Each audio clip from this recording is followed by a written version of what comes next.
les mesures prises par les autorités sanitaires ne sont pas mauvaises. Pourquoi? Je crois que c'est l'instruction qui devait être donnée pour que nous puissions épargner des vies de cette pandémie. Parce qu'il est très important que nous pouvons voir même dans la Bible que Salomon disait à son fils, il dit, mon fils préfère l'instruction que l'or le plus pur. Qui veut dire, l'instruction canalise chacun a fait la juste chose. Ils nous ont instruits et nous devons la respecter. Que je porte la bavette, que je lave les mains, que je ne m'approche pas des gens, je mets une distance d'1 mètre, que je tousse dans mes coudes. Tout ça là ne m'empêchera pas d'aller au ciel. Parce que je respecte Dieu. Dieu aime le respect. Comme il a dit dans le livre de 1 Samuel, il dit ceux qui me respectent, je les respecte. Et lorsque Dieu institue les autorités, on doit respecter les ordres qu'il nous donne. Alors ce qu'ils nous ont dit, elle est très claire. Nous respectons cela.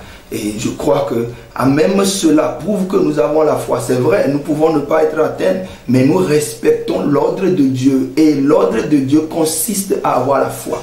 Et lorsque nous avons la foi, nous devons obéir. Si Dieu a instauré une autorité, nous devons obéir à ce qu'il nous donne de faire aussi longtemps que cela n'est pas contre la foi, contre notre, comment on appelle, vie chrétienne. J'exhorte particulièrement le corps du Christ parce que la malcompréhension est plus pandémique que la Covid-19.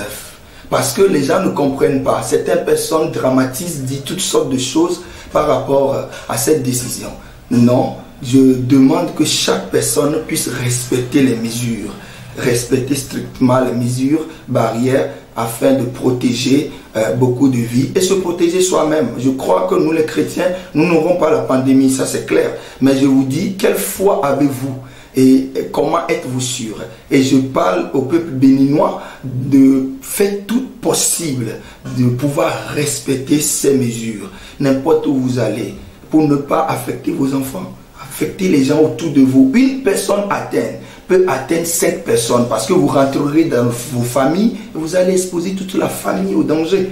Merci beaucoup, c'est ce que je peux vous demander par la grâce de Dieu. Soyez bénis et que tout un chacun de nous puisse respecter ces mesures et craignez Dieu, craignez Dieu, craignez Dieu, obéissez à la parole de Dieu. Et je suis sûr, ne vous effrayez pas du tout. Ça, je demande cela, n'ayez pas peur parce que vous avez peur de ce qui peut détruire le corps, qui ne peut pas tuer l'âme et l'esprit. Dieu tue le corps, l'âme et l'esprit. Craignez-le plutôt et vous serez sauvés. Merci infiniment.